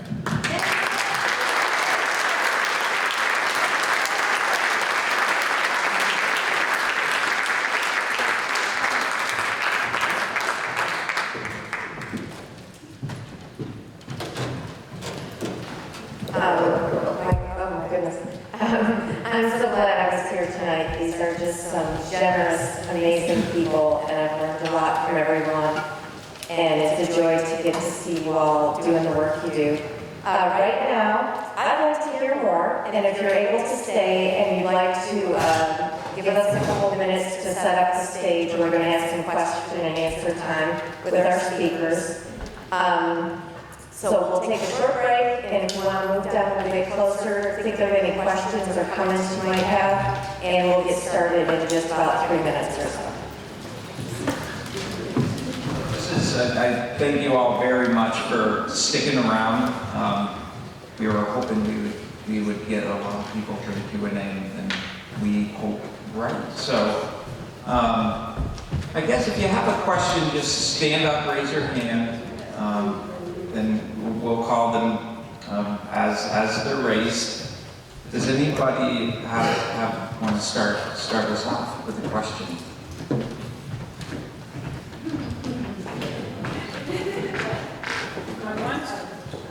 What's that? I sure can. Got it? So, yes.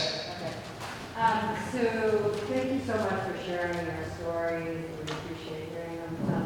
Question I have, and some of you spoke to it, but if you could maybe speak to the question of when you felt hope. I know there's a lot of despair and sadness, but it feels like the important thing in the piece of recovery is around that spark of hope. And so how can others help support you guys, but support others to find and hold on to hope? So the question is, and correct me if I'm wrong, Judith, when they all started to experience hope and how to help others experience that same hope? Yeah, or to identify what others did to help them with that. Excellent. And how as community we can help people to continue to hope. Excellent. Throughout. Okay, so how others helped you get that hope? And so how people out in the community can help others get that same hope? I'm not gonna have as intimate details as everyone else is, but I know that something that's kind of hard to do for community members and family is trust again. And I think when people are changing and becoming their new being that's amazing, we need to trust in that. You know, we may get hurt in giving that trust, but they need our connection. They need our trust to be able to move forward. And we need to be there, 100%, no question.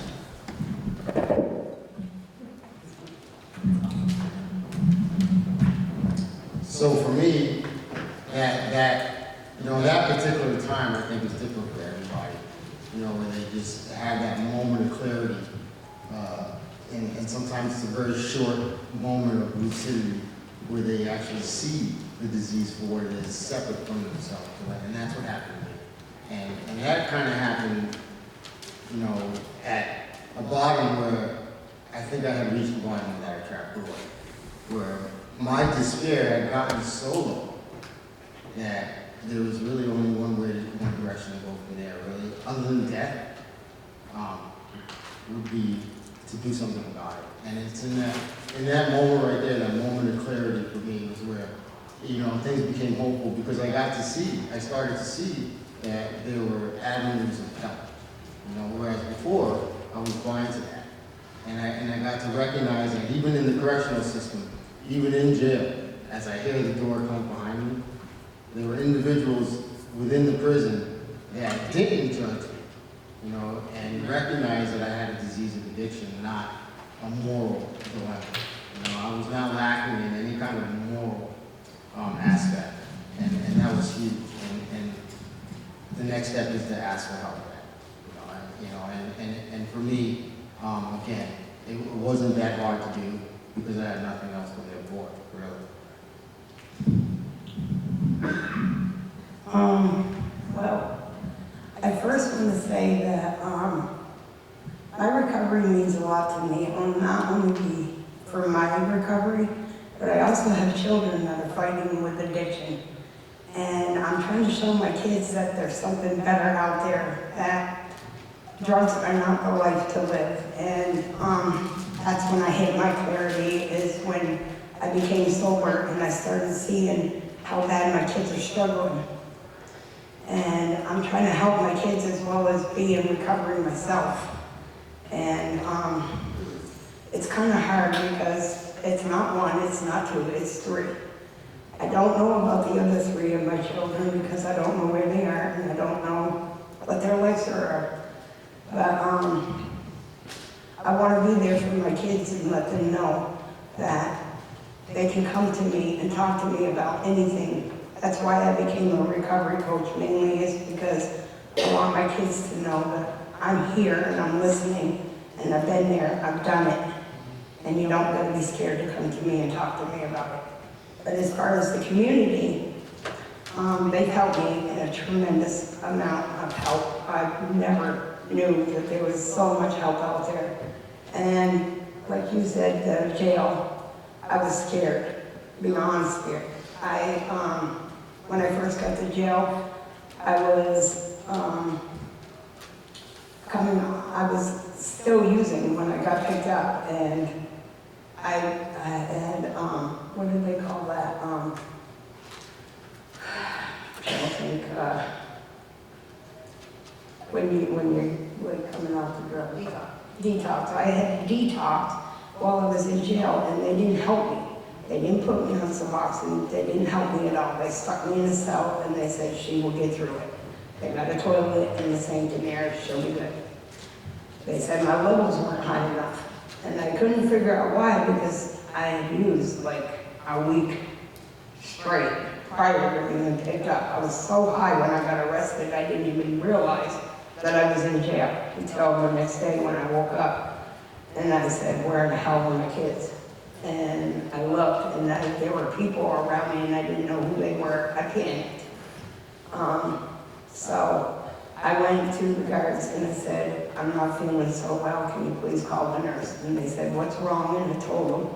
And I said, I think I'm coming off drugs, and I need some help. And they set me up with a nurse, and she said my levels weren't high enough to be considered detoxing.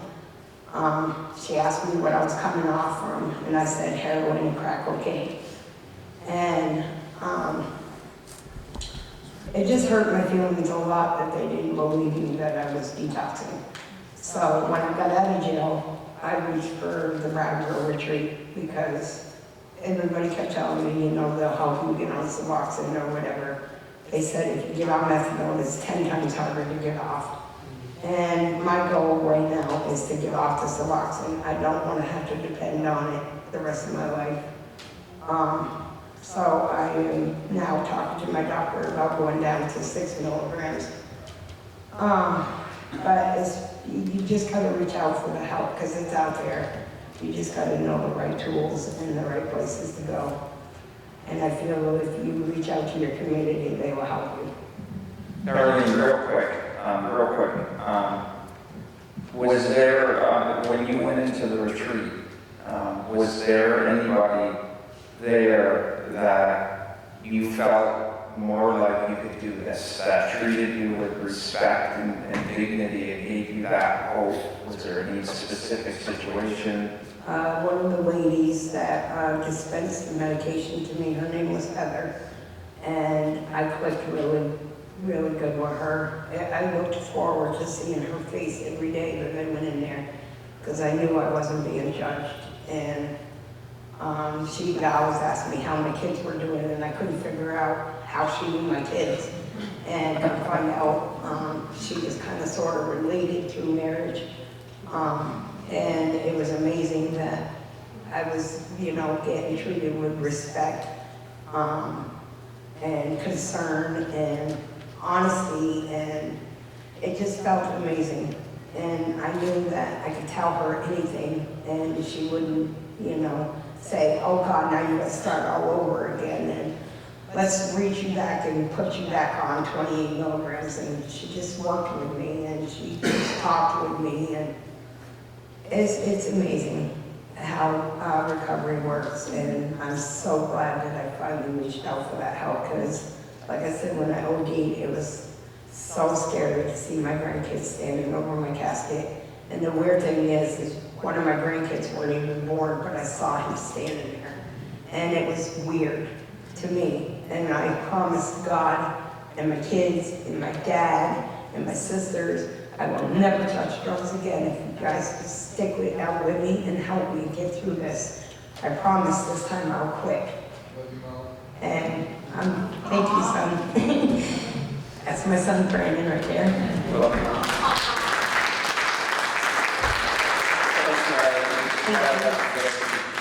That's okay, no worries. Vanessa, Sarah, do you want to answer? I guess I will.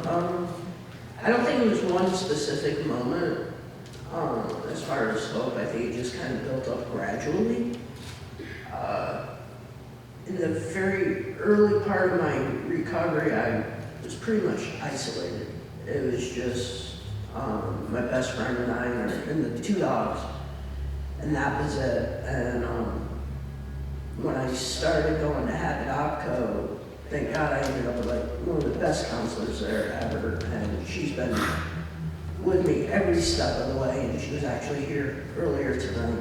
And she just listened every week and was there for anything I needed. And of course, in the beginning, making the trek back and forth over the mountain was really difficult. It was like, am I going to have gas money to go over to get my medication? And the few times I didn't, I ended up reaching out to my best friend from junior high and all through high school and college.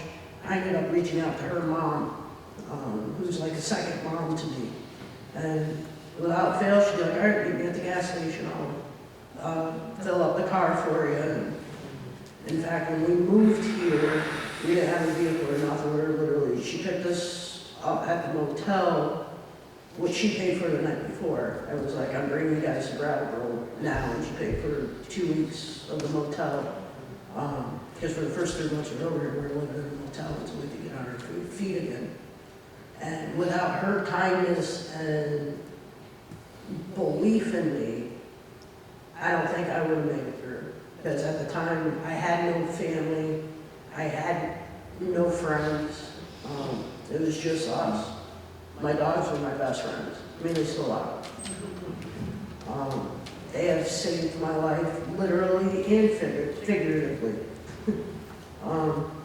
If it wasn't for one of my dogs, I wouldn't be sitting here right now. The day I overdosed, he went and got help for somebody to call 911 when I was in Rhode Island. So it's been a very slow and gradual build up of hope. Every day it gets a little stronger. And I don't think it happens all at once. Just like recovery doesn't happen all at once. It's a process. Sarah?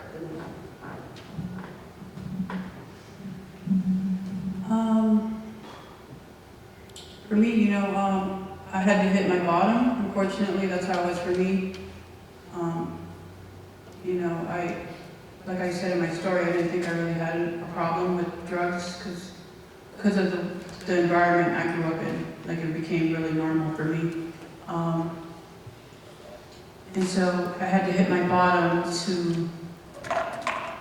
to feel what I was feeling, and to know that there was a way out, I guess is what I mean. It's just like I had lost everything that was of value to me, right? And when I went into treatment, you know, it helped me switch something, like change my belief about how I view my perception of the world, I guess is. And eventually, you know, I was able to see more clearly by going to meetings, and I remember sitting in one of the meetings I was at one morning, and it became to a point where I was going to 2 to 3 meetings a day.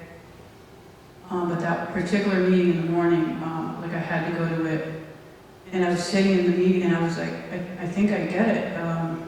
Like, meetings are my medicine to my problem, and it may not be like that for everyone, but I know that's the medicine for my recovery, and that's what works for me, is applying a program of recovery into my life. And you know, I think I also got recovery from every little different angles, because in early recovery, you know, I also had a recovery coach, a sponsor, so I was kind of just submerged in wanting to get well. But to keep in mind that what works for me may not work for someone else. There's so many different paths to recovery out there,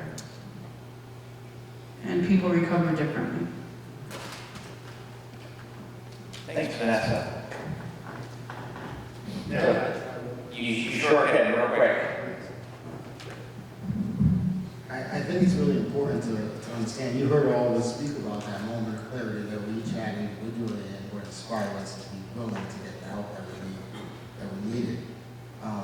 But what needs to be understood by people like you in the community who are not struggling with this disorder, but may know somebody directly or indirectly that is that you can always lead a horse to water, but you can't make them drink, right? But at least they know where the water is, metaphorically speaking. So do not quit. It's like, don't give up on your loved ones and your friends and acquaintances and people at work. The people that you know are struggling. You know, you can't quit on them at all. And it is an individual thing. It's an individual process when we get sober and clean and are willing to ask for help. But it's important that we know where the help is when that time comes. You know, and that's a small window of opportunity for a lot of us. Thanks, Jay. And I think too, and I've had the opportunity to hear everybody's story a little more in depth. And when that turning point, if y'all don't mind saying, the turning point, there were people there that treated you like human beings. And again, I think that comes back to respect and dignity JR, if you don't mind me talking, there was the correctional officers that you were talking about in your story with me. Any other questions? It's very hard to see people. I don't know who had their hand up, So, you know, listening, I always, first of all, I don't respect anybody more than people in recovery because, I said I don't respect anybody more than people in recovery because I think we all struggle with habits and addictions and they don't override our brains like people up here have had to do. And I think, you know, that's I just want to say that, like, it just humbles me. It also breaks my heart that you have to go through so much. And I know a lot of you start at a young age. So I'm just curious, what can we also do as a community to help people so that they don't have to go through the suffering that you went through when, you know, especially our younger folk. And I just wanted to just put that out there. So what can we do as a community to help other people so they don't have to go through so much and endure so much before they hit the rock bottom, and especially with younger people?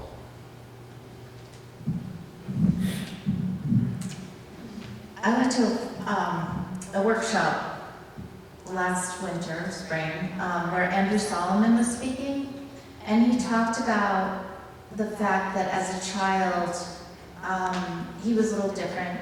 He was insecure. He was gay, although I don't think he knew that at the time.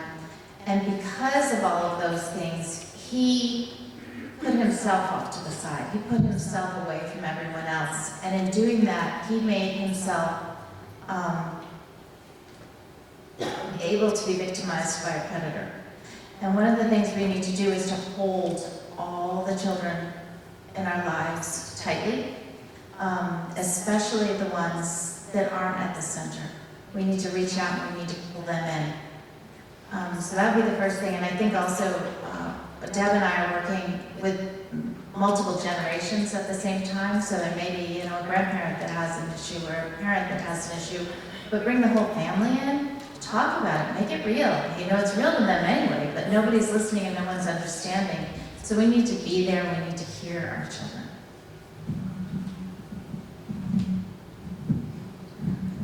I would have to say recognize the signs and pay attention, because us that are in addiction, we don't come right out and say that we want the help. I think we put it out there in more ways than one that we're asking for help. And a lot of us OD more than once, and we get right back into it and do it again and OD again. And how God can just keep putting us back on this earth is beyond me, but it's amazing. And I just believe in just recognize the signs. And if they're putting signs out there, follow up with it. Call Turning Point or get a recovery coach or talk to somebody in recovery, because the signs are all different. You just keep an eye on what your child or your loved one or your friends or whatever are putting out there, because they're very important. I think, like, with any other disease, right, you nip it at the bud. The sooner you catch it, the more success you have at stopping from progressing. I think substance use disorder is the same way. You know, cancer is a good example, right? You catch it early, you catch it while it's benign, you can treat it and put it in remission early, and the likelihood of that person having a successful and beautiful and wonderful life is really high. If you don't catch it and it metastasizes and becomes malignant and then fatal, right? And so, like both these women have alluded to, the earlier the better. And in our children, they're still under our control, even though we really can't control them. You know, they're under our wings, and they're vulnerable, and they don't know nothing about nothing, right? So any kind of jadedness or dissonance that you feel from a child is only because they've had so many bad experiences that they don't trust anymore, right? That's easily overcome. Because as soon as they see someone that they can trust, they just fall into your arms. Because that's what they're looking for, right? And in my personal life, If I had had someone gently guide me into the office of the recovery coach, that could have stopped everything for me. Like on the road that I was on, that could have changed my entire life. Just that one action. Like Darlene was saying, recognizing the signs of addiction, understanding the symptoms of substance use disorder. As you guys sit here right now and become educated, this is where it begins, right? Do something then.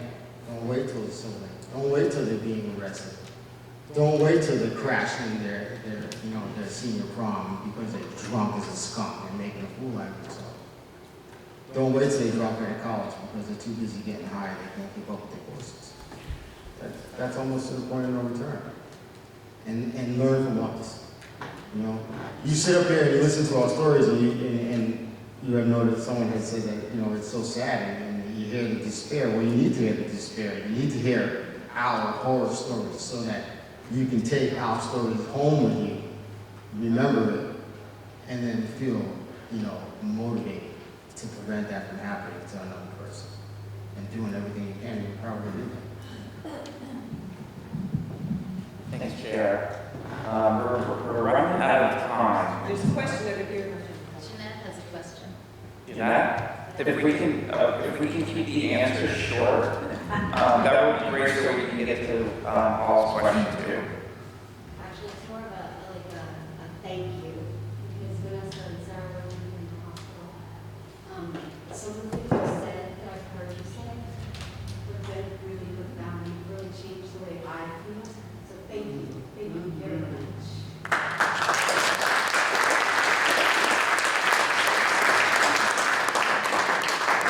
Thank you. And that's Jeanette. Thank you, Jeanette, very much. And Judith, thank you. And Sandra, thank you for your questions. Paul. Yeah, real quick. My question is, when did you start realizing that you changed? Okay, you're what? When did you start realizing that you're changing? When you started getting invitations.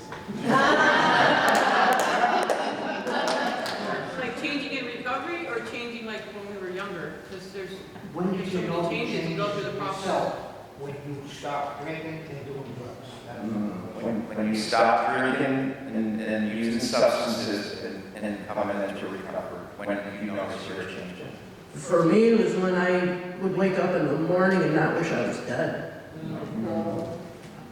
When I woke up, there was actually other thoughts on my mind besides, how am I going to get high today? Am I going to be sick? What kind of scheme do I have to run today? That's when I really knew I was on the right path and I was in recovery, where I actually started to care about other things, like important things. I started to actually care about my life instead of waking up so angry about just waking up.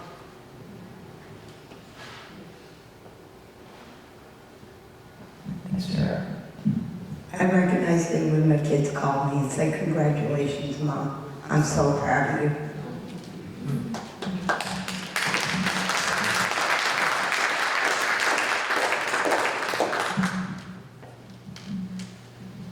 I guess I realized when I started changing was just the amount of work that I had to go through in early recovery to get my kids back, That was really hard work in early recovery. And to be able to feel proud that I accomplished it, right? It really helped me see that things were kind of shifting for me.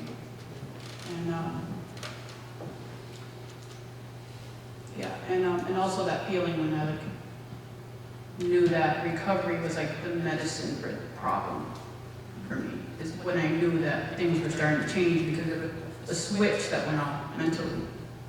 So, thanks. Thanks, Vanessa. All right, I don't know whose hand was up first. Betty? Have you remembered? Thank you all for sharing. Very profound to listen. And as I'm sitting here, I'm thinking of things that people often talk about, forgiveness for trespasses, charges that have been done against yourself or against someone else. So I'm just curious about where you all come in on feeling about forgiveness, not just for yourself, but others who you feel have done harm to you. What do you do with that? So, where do you all come in with forgiveness for yourself and forgiveness with others that have done harm? Honestly, that's been the hardest part of this journey, is forgiving myself. And for the most part, I've been able to forgive things that I perceived as something wrong in me, which necessarily wasn't even the case, but that's how I perceived it to be. The hardest for me is forgiving myself what I've done to others, done to the people I care about, done to my grandmother, my mother, my parents, my friends. That's the hardest struggle. Every day gets a little bit easier, but sometimes there's certain things that will trigger a thought that will be like, oh, well, why did I do that? Like, you know, I was so selfish to have done things that way.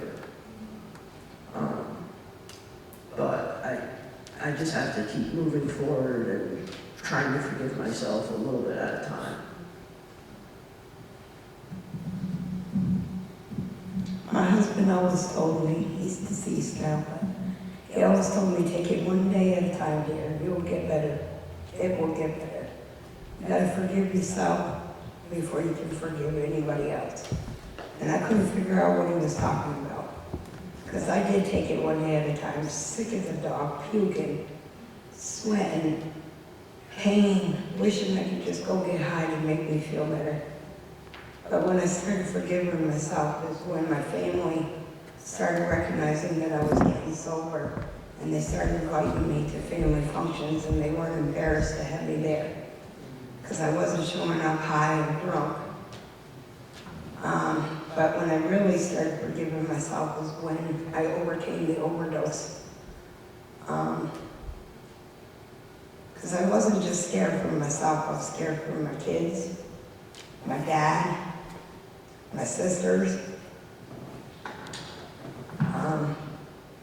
I've had a couple of nieces overdose as well.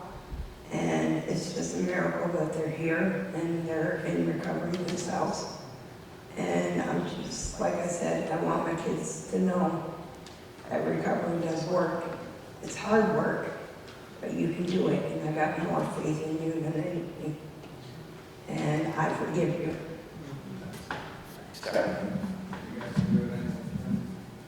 It is hard work, but it's a labor of love, and every day it becomes a little bit easier and you make a little bit more ground, you know. My father, for instance, was the cause of my childhood trauma. And for a long time, I hated the man, you know, and unfortunately he passed before we were able to reconcile that. But I was able to forgive him and make amends to him, you know, post-mortem, you know, and put some rest and be able to love him because he was my dad and he's the only dad I ever had. And he had a lot of character defects and he had the human condition, God forbid, right? He was afflicted with. So that was huge. But coming to that place, and I think that's an astute observation you made, that it's necessary for us to continue with our recovery, you know, that it's necessary for us to resolve those resentments and make amends and forgive ourselves in particular. That's an ongoing process, as Sarah had stated. It's hard, it's difficult. After living so long in the state of self-loathing, and you know, you look in the mirror and you can't stand the vision that you see, that takes time to go away. But what we get, the more we socialize with people in recovery and those professionals that work in the field, and people like Sarah, who is a non-addicted person but understands the disease very well. You know, we get validation from them, and we get approval from them, and they compliment us on our work, and I think that goes a long way. Because it's sincere, it's not bullshit, you know, it's real. because we deserve it. We did the work and we deserve it, and sometimes we don't see that. But when we hear it from you, it's like, okay, well, I don't know her from Adam, so she must be telling the truth. And, you know, we're a work in progress. But the serenity comes fairly early as long as we're willing to do the work. Thank you, JR. We have about, we don't have any time for questions because we got to start wrapping up. But I encourage you all to, if you have any questions, to come up here. And I'm sure most of the folks are able to stay for a few extra minutes, but we're well over time. So I just want to thank you all for coming tonight. And Deborah, Is there some way people can get involved with the recovery movement? that's a great question. So I think that there's, let's 30 seconds each if you all want to answer that real quick. Like Vanessa said, turning point. Right there, blonde hair with, I think it's pink or purple. You know, it takes multiple disciplines to run a community, so it takes multiple angles to fight this disease on a community level. Whatever you feel comfortable at doing is where you should start. And, you know, there are a lot of people to guide you. So really just make that initial step. I think you'll find the rest. There's plenty of organizations here in town. You can reach out to many, whether it's HCRS, Turning Point, Brattleboro Hospital, even Grace Cottage in Newfane. They can, you can call them to Padlock at Brattleboro PD for Project Care. Always looking for volunteers for drivers. There's plenty of opportunity and to lend a hand, or even start by, if you want, make up little care packages for the homeless and just hand them out walking down the street. Just little things like that. You don't need to be part of an organization to help. Kindness. I think if we show our best selves every day to everybody, no matter how we think someone else is presenting to us, it's huge.